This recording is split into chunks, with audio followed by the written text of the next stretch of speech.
வேற என்ன கொஸ்டின் இருக்கு? தமிழகத்தில் வந்து அதிமுக, திமுக, விஜய் கட்சி எல்லா கட்சிக்கும் விடுதலை சிறுத்தைகள் தான் கூட்டணியில் மோஸ்ட் வாண்டடாக இருக்கு. இந்த சூழலை ஒவ்வொரு நாளும் உங்களை டார்கெட் பண்ணிக்கிட்டே இருக்காங்க. அதை பற்றி உங்களோட கருத்து என்ன? ஆட்சியில் பங்கு அப்படின்ற டிமாண்ட் நீங்கள் வைக்க வாய்ப்பு இருக்கா?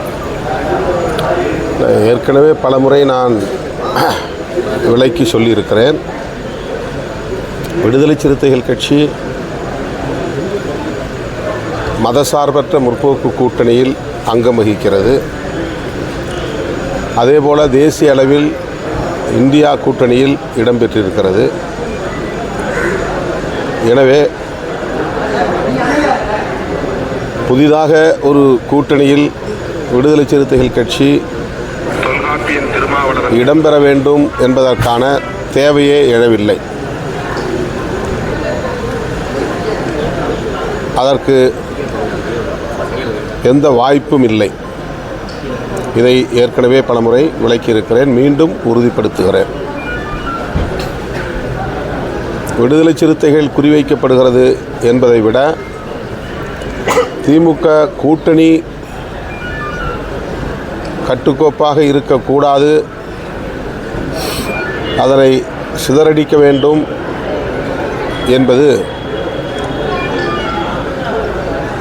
அனைத்து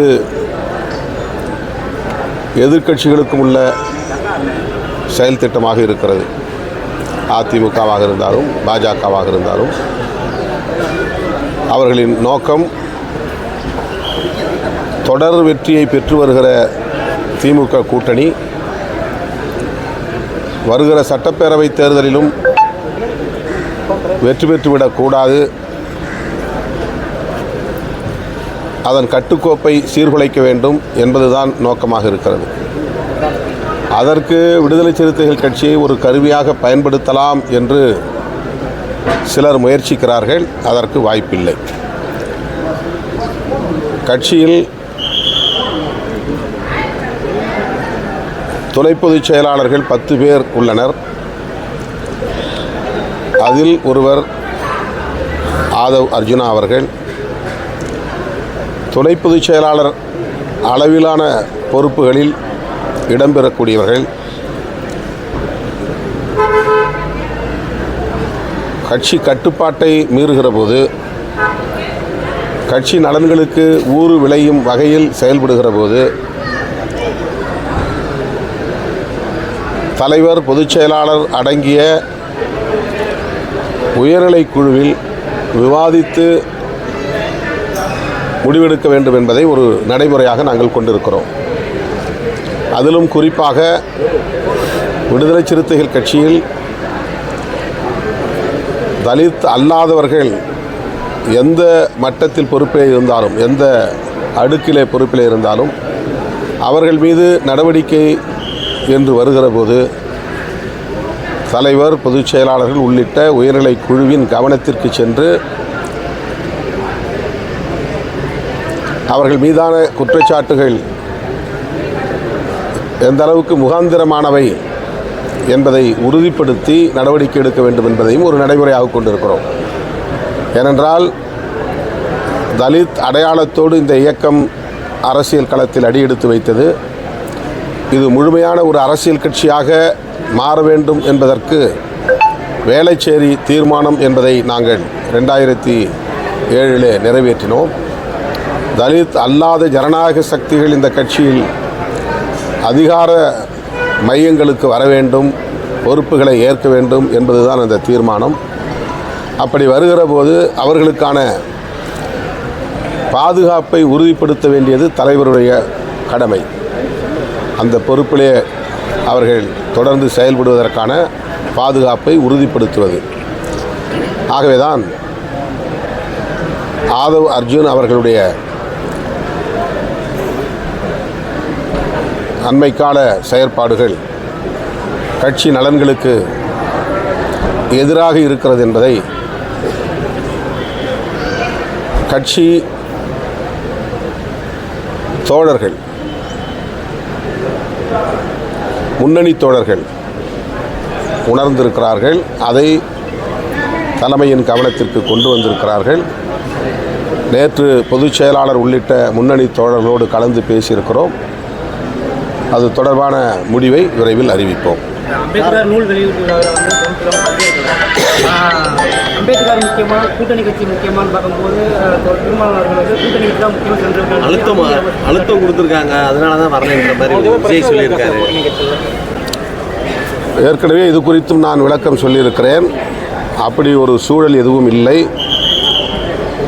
அழுத்தம் கொடுத்து அதற்கு இணங்கும் நிலையிலும் நான் இல்லை.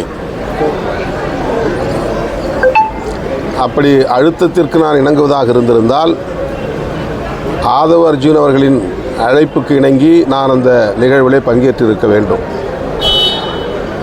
அல்லது திமுக அழுத்தம் கொடுத்திருக்கிறது என்று சொன்னால் ஆரம்பத்திலேயே இதை நான் வெளிப்படையாக அதில் பங்கேற்க மாட்டேன் என்று அறிவித்திருக்க வேண்டும்.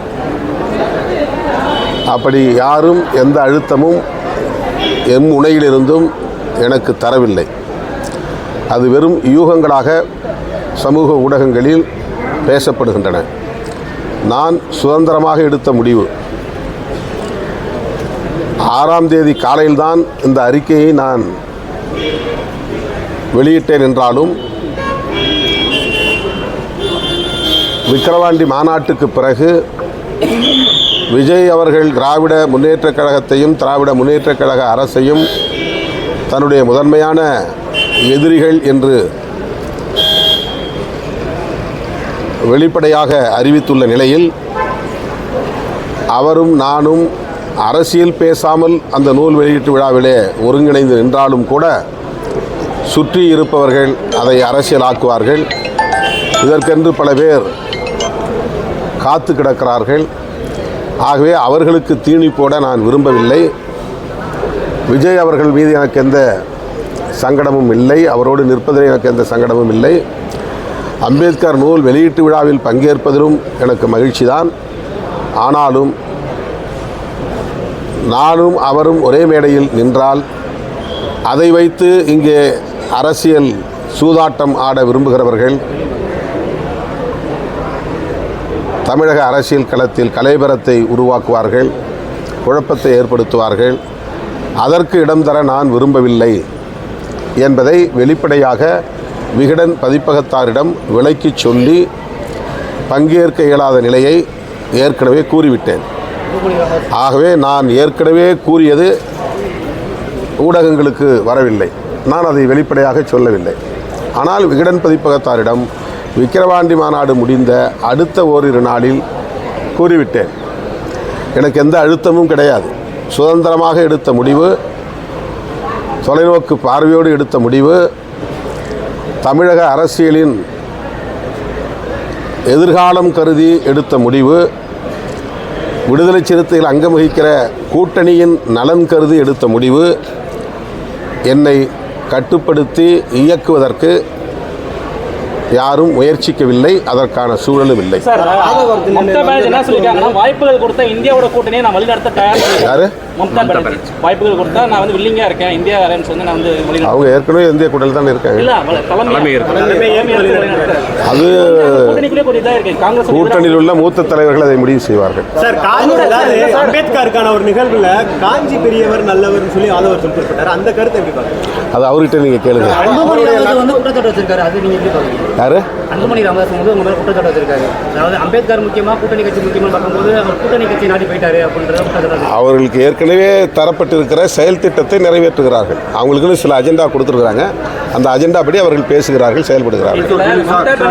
சப்போர்ட்டாகவும் சில பேர் அகைன்ஸ்டா இந்தியா பிளாக்ல பேசியிருக்காங்க. உங்களோட ஆதரவு என்ன எப்படி சார் இருக்கும்? காங்கிரஸ்க்கு இருக்கும்போது மம்தா பானர்ஜி நீங்கள் கொடுப்பீங்க தலைமை? இல்லை, காங்கிரஸா மம்தா பானர்ஜியான்னு அப்படிலாம் எந்த விவாதமும் போகலை. மம்தா பானர்ஜி ஒரு நாடறிந்த தலைவர், ஆற்றல் மிக்க தலைவர். அதில் யாருக்கும் மாற்று கருத்தில்லை.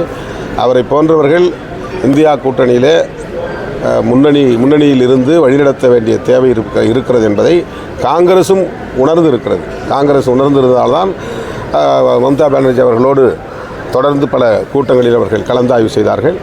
எதுவாக இருந்தாலும் மூத்த தலைவர்கள், இதில் உள்ள பெரிய கட்சிகள் மூத்த தலைவர்கள் முடிவு செய்வார்கள். சார், அந்த புத்தக வெளியீட்டு விழாவில் அம்பேத்கர் நூல் வெளியீட்டு விழா, ஆனால் வந்து அந்த அம்பேத்கர் நூலில் என்ன இருக்குன்னு பற்றி எதுவுமே பேசாமல் ஒரு அரசியல் நிகழ்வை மாற்றிட்டாங்களே, அதை பற்றி உங்கள் கருத்து என்ன? பொதுவாக நூல் வெளியீட்டு விழாவில் வந்து அந்த நூலை படிச்சுட்டு வந்து சொல்லணும், அதை விஜயும் சொல்லலை, யாருமே வந்து சொல்லலைன்னு வந்து விமர்சனம். விஜய் பேச்சில் வந்து அந்த நூலை பற்றி பேசினார். அதாவது நான் நூலை முழுமையாக படித்தேன், அதில் அம்பேத்கர் விசாவுக்காக காத்திருந்தேன் என்று எழுதிய அந்த பகுதியை நான் படித்தேன் அப்படின்னு அவர் அதை பற்றி குறிப்பிட்டிருக்கிறாரு. அம்பேத்கரை பற்றி பேசியிருந்தால் மகிழ்ச்சியாக இருந்திருக்கும். ஆனால் அதை அரசியல்படுத்துவார்கள் என்று தெரிந்து தான் நான் முன்கூட்டியே அது வேண்டாம் என்று முடிவெடுத்தேன். அந்த 200 கூட்டணியை மைனஸ் ஆக்கிடுவாங்க விஜய் சொல்லியிருக்காரு. அது அவருடைய அரசியல், அதில் நான் கருத்து என்ன சொல்கிறேன். சார், அந்த கட்சி நிகழ்வு இல்லாமல், அதாவது அதை வந்து கட்சியாக இல்லாமல் பார்க்கும் பட்சத்தில் அந்த அம்பேத்கர் நூல் வெளியீட்டு விழாவை நீங்கள் மிஸ் பண்ணீங்களா? தனிப்பட்ட முறையில் திருமாவளவன் மிஸ் பண்ணார். இல்லை, எத்தனையோ நிகழ்ச்சியில் நான் பங்கேற்றிருக்கிறேன். நூற்றுக்கணக்கான ஆயிரக்கணக்கான நிகழ்ச்சிகளில் பங்கேற்றிருக்கிறேன். அடுத்த நாள் நேற்று கூட ஐக்கனோக்ளாஸ்ட்டுங்கிற ஒரு ஆங்கில நூல், அதே ஆனந்த் டெல்டமுடைய அம்பேத்கருடைய குடும்ப உறவினர் எழுதிய வாழ்க்கை வரலாற்று நூல், அம்பேத்கருடைய வாழ்க்கை வரலாற்று நூல் நேற்று வெளியிட்டோம். நாங்கள் எல்லாம் அம்பேத்கரை பற்றி நிறைய பேசியிருக்கிறோம். அந்த நிகழ்ச்சி வந்து ஓராண்டுக்கு முன்னரே முடிவு செய்தார்கள். என்னுடைய ஒப்புதலையும் பெற்றார்கள். நான் மகிழ்ச்சியோடு அதற்காக 6ஆம் தேதி வேறு எந்த நிகழ்ச்சிக்கும் ஒப்புதல் தராமல் அந்த நூல் வெளியீட்டு விழாவில் பங்கேற்க வேண்டும் என்பதற்காக ஏற்கனவே முடிவு செய்திருந்தேன். ஆனால் அதை அரசியலாக்கி விட்டார்கள். நான் ஏற்கனவே என்னுடைய அறிக்கையில் குறிப்பிட்டபடி ஒரு தமிழ் நாளேடு அதை ஏதோ நடக்கக்கூடாத ஒன்று நடக்க இருப்பது போன்ற ஒரு தோற்றத்தை ஏற்படுத்தி பூதாகரப்படுத்தி யாருக்கோ செய்தி சொல்வதைப் போல அதை செய்தியாக்கினார்கள். அதிலிருந்து தான் இந்த சர்ச்சை தொடங்கியது. ஆகவே ஒரே மேடையில் இருக்கப் போகிறார்கள் என்பதை ஒரு அதிகாரபூர்வமான அறிவிப்பாக இல்லாத நிலையிலேயே அதை அரசியலாக்கினார்கள் என்றால், 2 பேரும் ஒரே மேடையில் என்றால் என்ன மாதிரி அரசியல்படுத்துவார்கள்? ஆகவே இப்படிப்பட்ட சக்திகளிடமிருந்து எமது கட்சியை காப்பாற்றுவதற்காகத்தான் நான் இந்த முடிவை எடுத்தேன். சார், நவீன நிலைய விரிவாக்கத்திற்கு வந்து சின்ன உடைப்புல வந்து பிற்படுத்தப்பட்ட மக்கள், ஏதாவது தாழ்த்தப்பட்ட சமூகத்தை சேர்ந்த மக்கள் கிட்டத்தட்ட ஒரு 150 குடும்பத்துக்கு மேலே வந்து தொடர்ந்து போராட்டத்தில் இருக்காங்க. சின்ன உடைப்பு மறுபடியும் நிலைய விரிவாக்கத்திற்காக வந்து இடம் கையகப்படுத்துறது அது சம்பந்தமாக உங்களுக்கு எதுவும் தகவல்? ஏற்கனவே மக்கள் போராட்டத்தில் இருக்கிற போதே என்னிடம் தொடர்பு கொண்டார்கள், அதை பற்றி பேசினார்கள். அரசு கூட கேட்குறாங்க. நான் வந்து அரசு அதிகாரிகளிடம், உயர் அதிகாரியிடம் அதை பற்றி பேசியிருக்கிறேன். மேலும் அவர்களுடைய கோரிக்கைகள் என்ன என்பதை தெரிந்து விவரமாக முதல்வருடைய கவனத்திற்கு ஒரு கோரிக்கை மனுவாக நாங்கள் வழங்குவோம். 2475 கோடி. ஏற்கனவே நானும் ரவிக்குமார் அவர்களும் நேராக போய் அந்த இணை அமைச்சர் நித்யானந்த ராய் அவர்களை சந்தித்து தமிழ்நாடு அரசு எவ்வளவு கோரி இருக்கிறதோ அந்த நிதியை அப்படியே நீங்கள் ஒதுக்கீடு செய்ய வேண்டும் என்று வலியுறுத்தி கடிதம் கொடுத்திருக்கிறோம். ஆனால் அவர்கள் அதை பொருட்படுத்தவில்லை. வழக்கம் போல எங்களுக்கு பதில் என்ன சொன்னார் என்றால், மாநில அரசிடமே நிறைய நிதி இருக்கிறது, அதை பயன்படுத்துங்கள் என்று பதில் சொன்னார். ஆதவர்தனுடைய நட்பு வந்து விஜய் போதும். நன்றி.